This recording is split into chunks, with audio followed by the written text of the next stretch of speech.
സംസ്ഥാനത്തെ ഏറ്റവും ശ്രദ്ധേയമായ മത്സരം നടക്കുന്ന ഒരു മണ്ഡലമാണിന്ന് പേരാവൂർ. മുൻ ആരോഗ്യമന്ത്രി കെ ശൈലജ മട്ടന്നൂരിൽ നിന്ന് മാറി പേരാവൂരിൽ മത്സരിക്കുന്നു. അത് CPM-നുള്ളിലുണ്ടാക്കിയ ചർച്ചകൾ, പൊതുസമൂഹത്തിലുണ്ടാക്കിയ ചർച്ചകൾ ഒരു ഭാഗത്ത്, KPCC പ്രസിഡന്റ് സണ്ണി ജോസഫ് തുടർച്ചയായ 3-ാം തവണ മത്സരിക്കുന്ന മണ്ഡലം എന്നുള്ള നിലയ്ക്ക് കൂടി പേരാവൂർ ശ്രദ്ധാകേന്ദ്രമാണ്. അങ്ങനെ ശ്രദ്ധാകേന്ദ്രമാവുമ്പോൾ സുധാകരനും സണ്ണി ജോസഫും തമ്മിലുള്ള ബന്ധത്തിൽ വന്ന ഉലച്ചിലുകൾ അത് മണ്ഡലത്തിലെ ജനവിധിയെ സ്വാധീനിക്കുമോ എന്ന ചർച്ച വേറൊരു ഭാഗത്ത്. ആ നിലയ്ക്ക് വലിയ തോതിലുള്ള ചർച്ച ഉയർന്നു വരുന്ന ഒരു മണ്ഡലമാണ് പേരാവൂർ. കഴിഞ്ഞ തെരഞ്ഞെടുപ്പിൽ സണ്ണി ജോസഫിന് അവിടെ 3000 ചില്ലറ വോട്ടിൻ്റെ ഭൂരിപക്ഷം മാത്രമാണ് ഉണ്ടായിരുന്നത്. എതിരാളിയായി മത്സരിച്ചത് സക്കീർ ഹുസൈൻ എന്ന് പറയുന്ന CPM-ൻ്റെ അവിടുത്തെ ഏരിയ സെക്രട്ടറി ആയിരുന്ന നേതാവാണ്. വളരെ ചെറിയ ഭൂരിപക്ഷത്തിലാണ് കഴിഞ്ഞ തവണ സണ്ണി ജോസഫ് അവിടെ നിന്ന് വിജയിച്ച് കയറിയത്. ഇക്കുറി KPCC പ്രസിഡന്റ് ഒരു പക്ഷേ മറ്റ് മണ്ഡലങ്ങളിൽ പ്രചാരണത്തിന് പോകാൻ കഴിയാത്ത വിധത്തിൽ അദ്ദേഹം അവിടെ തളച്ചിടപ്പെടും എന്നുള്ള അവസ്ഥ കൂടിയുണ്ട്. ബഷീർ, പേരാവൂർ ശ്രദ്ധേയകേന്ദ്രമാകുന്നത് കെ ശൈലജ അവിടേക്ക് വന്നതോടുകൂടിയാണ്. അല്ലെങ്കിൽ ഒരു പക്ഷേ സണ്ണി ജോസഫിന് കുറച്ചും കൂടെ ഒരു ഈസിനെസ് ഉള്ള മണ്ഡലമാണ് പേരാവൂർ എന്ന് പറയാം. തീർച്ചയായും പേരാവൂർ അത്തരത്തിൽ ഒരു ഒരു ഒരു ഒരു കുടിയേറ്റ കർഷക മണ്ണ് എന്ന നിലയിൽ സണ്ണി ജോസഫ് 4-ാം തവണയാണ് ശരിക്കും. 4-ാം തവണയാണ് ഒരു തവണ സണ്ണി ജോസഫ് പരാജയപ്പെട്ടു. 2011, 16, 21 തുടർച്ചയായി വിജയിച്ചു അല്ലേ? തുടർച്ചയായി വിജയിച്ചു എന്നാണ് എനിക്ക് തോന്നുന്നത്. ഒരു പ്രത്യേകത രാജീവ് പറഞ്ഞതുപോലെ സണ്ണി ജോസഫ് പഴയ സണ്ണി ജോസഫ് അല്ല. കേരള രാഷ്ട്രീയത്തിൽ KPCC-യുടെ അധ്യക്ഷൻ എന്ന നിലയിൽ കഴിഞ്ഞ 5 വർഷത്തിനിടയിൽ വലിയ വളർച്ച ഉണ്ടായ നേതാവാണ് സണ്ണി ജോസഫ്. ഷൈല ടീച്ചറും പഴയ ഷൈല ടീച്ചറല്ല. 2006 അവിടെ മത്സരിച്ച് വിജയിച്ചിട്ടുണ്ട് ഷൈല ടീച്ചർ. അതാണ് ആ മണ്ഡലത്തിൽ CPIM നേടിയ ഏക വിജയം. അതിനു മുമ്പ് കോൺഗ്രസ് ഒരു തവണ വിജയിച്ചിട്ടുണ്ട്. പക്ഷേ CPIM-ൻ്റെ ഏക വിജയം 2006 ഷൈല ടീച്ചറുടെ വിജയമാണ്. അന്നത്തെ ഷൈല ടീച്ചർ അല്ല ഇന്ന്.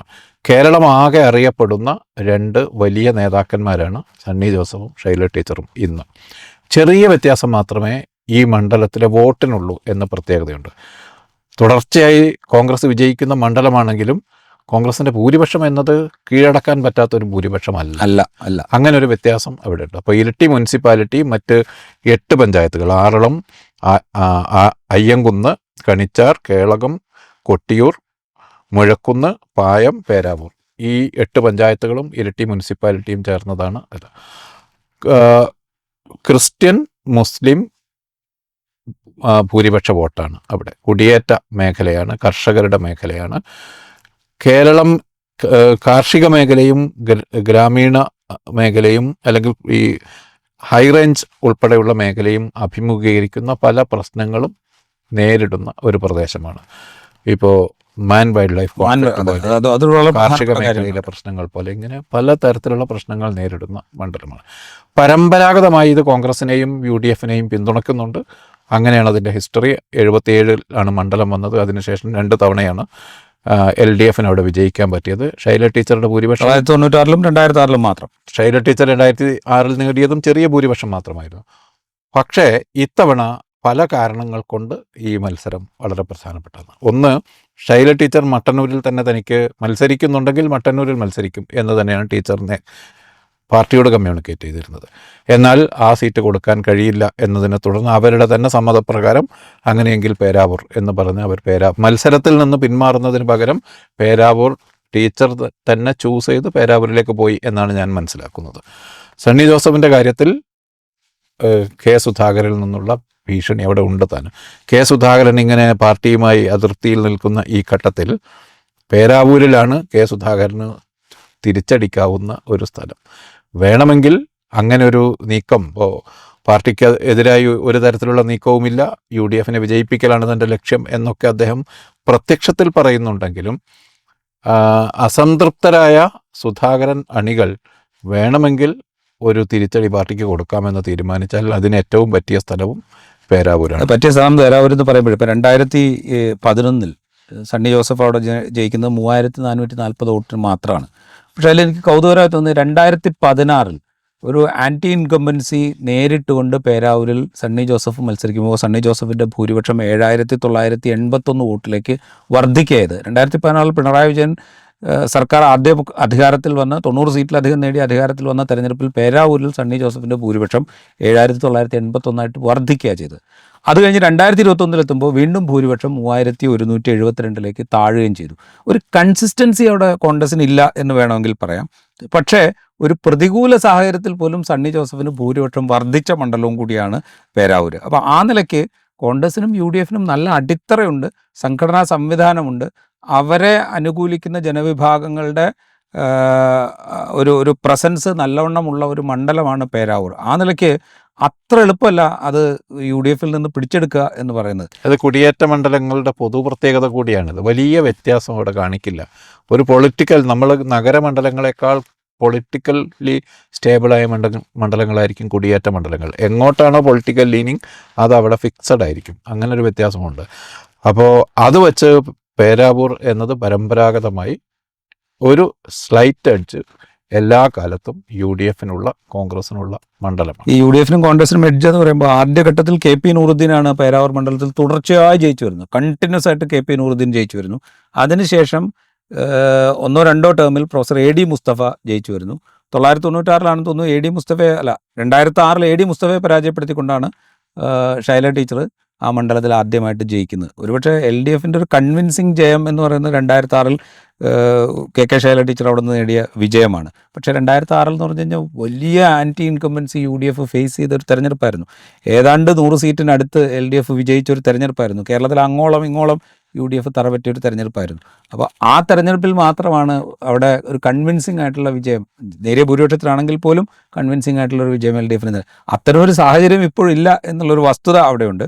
പക്ഷേ KK ശൈലജ എന്ന് പറയുന്ന നേതാവ് ബഷീർ നേരത്തെ സൂചിപ്പിച്ചതുപോലെ തന്നെ കഴിഞ്ഞൊരു 10 വർഷത്തിനിടെ നേടിയ ഒരു വളർച്ചയുണ്ട്, ഒരു വലിയ പ്രതിച്ഛായയുണ്ട്. അപ്പോൾ അത് വോട്ടാക്കി മാറ്റാൻ സാധിക്കുമോ? പ്രത്യേകിച്ച് ഈ ചെറുപ്പക്കാരുടെയും സ്ത്രീകളുടെയും ഇടയിൽ അവർക്കുള്ള ഒരു സ്വീകാര്യത, അത് വോട്ടാക്കി മാറ്റാൻ പറ്റുമോ എന്നുള്ളതായിരിക്കും ഒരു പക്ഷേ CPM-ഉം LDF-ഉം അവിടെ ശ്രമിക്കുക എന്നെനിക്ക് തോന്നുന്നു.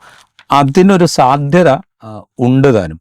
പക്ഷെ അത് ആ സാധ്യത ഉപയോഗപ്പെടുത്തണമെങ്കിൽ ഈ പരമ്പരാഗതമായിട്ടുള്ള UDFൻ്റെ ഈ സ്ട്രെങ്ത്തിനെ മറികടക്കാൻ അവർക്ക് സാധിക്കുകയും വേണം. അത് അത്ര എളുപ്പമല്ല പേരാവൂരിനെ. 2021 വോട്ട് എന്ന് പറയുന്നത് ചെറിയ വ്യത്യാസം, ഈ പറഞ്ഞതുപോലെ 3172 വോട്ടിൻ്റെ വ്യത്യാസം.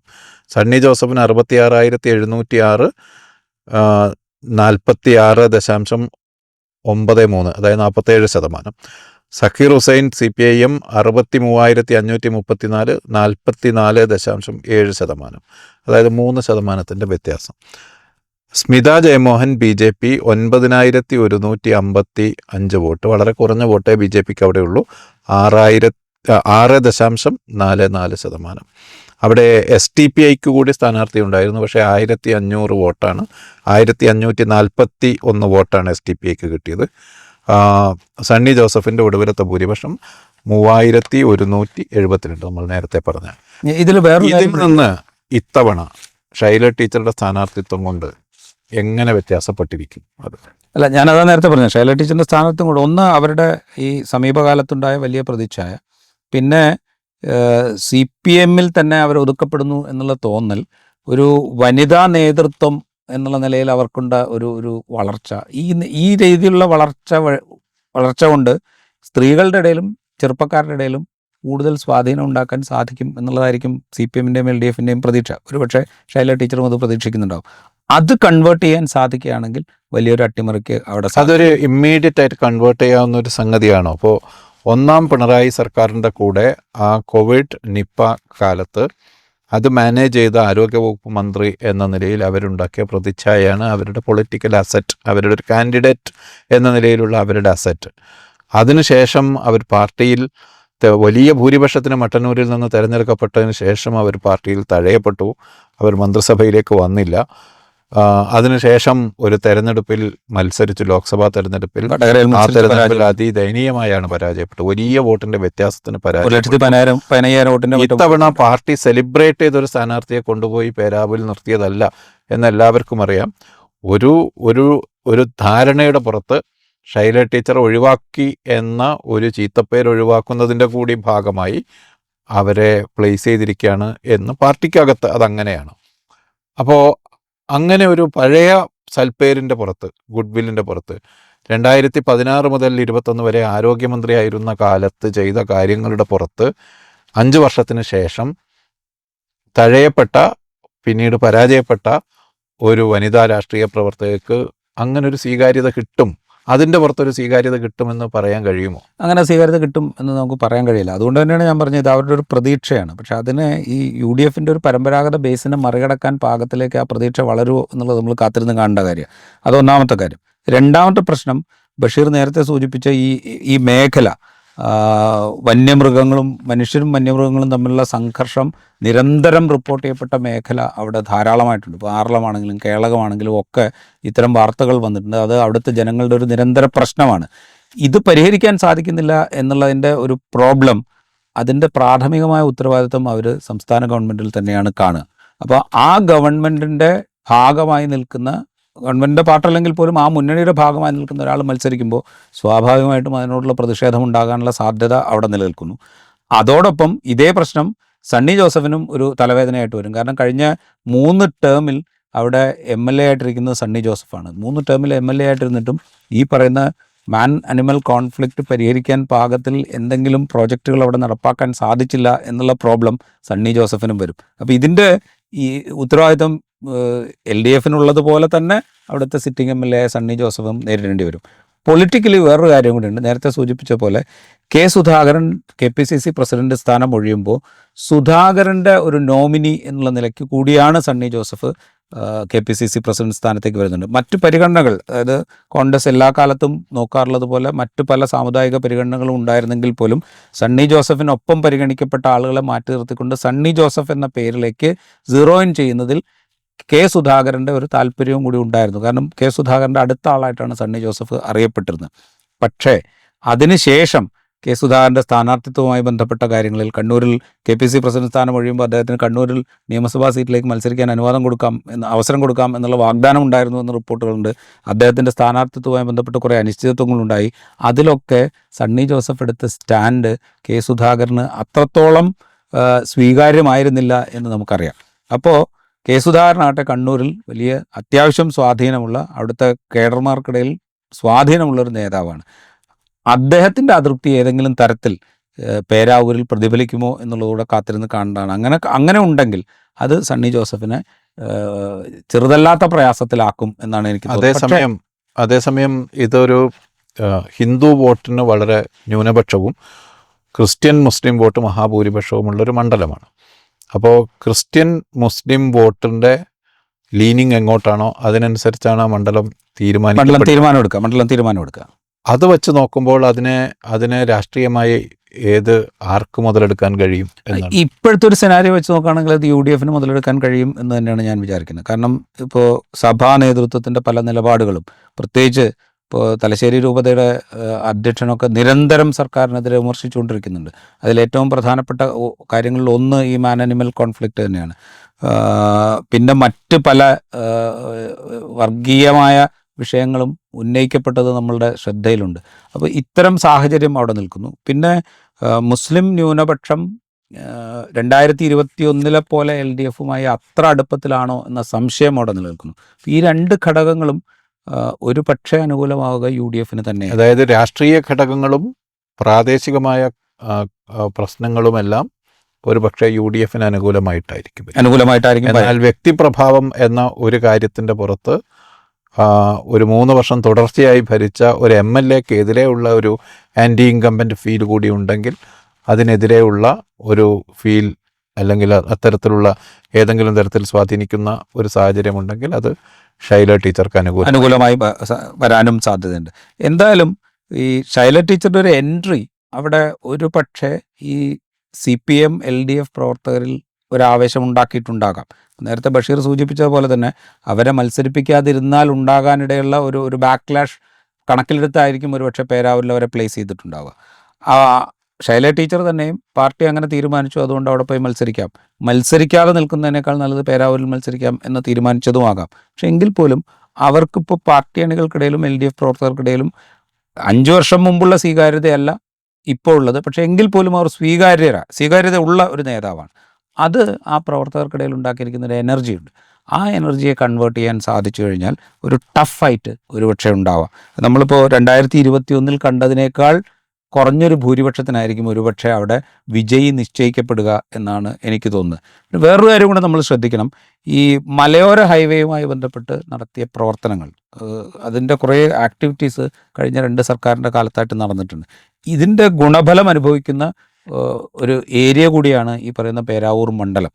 അപ്പോൾ അതൊരു പക്ഷേ LDFന് ചെറിയ തോതിലെങ്കിലും സഹായകരമാകും എന്ന് എനിക്ക് തോന്നുന്നുണ്ട്. കാരണം പുതിയ ജനറേഷന്, പുതിയ ആളുകൾക്ക് അടിസ്ഥാന സൗകര്യ മേഖലയിലുണ്ടായ വികസനത്തിൻ്റെ ഒരു ആനുകൂല്യമൊക്കെ കിട്ടാനുള്ളൊരു സാധ്യത അവിടെയുണ്ട്. അതായിരിക്കും ഒരു പക്ഷേ LDFന് ഏതെങ്കിലും തരത്തിൽ ഗുണകരമാകുമെങ്കിൽ ഗുണകരമാവുന്ന ഏക ഘടകം എന്നാണ് എനിക്ക് പല ഘടകങ്ങൾ വെച്ച് നോക്കിയാൽ ഒട്ടും പ്രഡിക്റ്റബിൾ അല്ലാത്തൊരു മണ്ഡലമായി മാറിയിരിക്കുന്നു പേരാവൂർ. അതെ, ഒട്ടും പ്രഡിക്റ്റബിൾ അല്ലാത്ത, അവസാന നിമിഷം വരെ സസ്പെൻസ് നിറഞ്ഞു നിൽക്കുന്ന, വോട്ട് എണ്ണിത്തീരുന്നത് വരെ സസ്പെൻസ് നിറഞ്ഞു നിൽക്കുന്ന ഒരു മണ്ഡലമായിട്ട് പേരാവൂർ മാറും. എനിക്ക് തോന്നുന്നത് ഞാൻ നേരത്തെ പറഞ്ഞ പോലെ കഴിഞ്ഞ തവണത്തേക്കാൾ കുറഞ്ഞൊരു ഭൂരിപക്ഷത്തിനായിരിക്കും അവിടെ വിജയെ നിശ്ചയിക്കുക എന്നാണ് എനിക്ക് തോന്നുന്നത്. എന്തായാലും പേരാവൂർ ഈ വരുന്ന നിയമസഭയിൽ ഭരണപക്ഷ ബെഞ്ചിനെ നിശ്ചയിക്കുന്നതിൽ പ്രധാനപ്പെട്ട മണ്ഡലങ്ങളിൽ ഒന്നായിട്ട് പേരാവൂർ മാറും. ഏത് മുന്നണി അധികാരത്തിൽ വന്നാലും പേരാവൂരിൽ ജയിക്കുന്നത് ആ മുന്നണിയിൽപ്പെട്ട ആളാണെങ്കിൽ അവിടെ നിന്നൊരു മന്ത്രിസഭാ പ്രവേശനം ഉണ്ടാകാനുള്ള ഒരു സാധ്യതയും കൂടെ പേരാവൂർ അവശേഷിപ്പിക്കുന്നുണ്ട്, തുറന്നിടുന്നുണ്ട് എന്ന് തോന്നുന്നു. ഈ എപ്പിസോഡ് ഇവിടെ പൂർത്തിയാവുന്നു. മറ്റു എപ്പിസോഡുമായി വീണ്ടും കാണാം.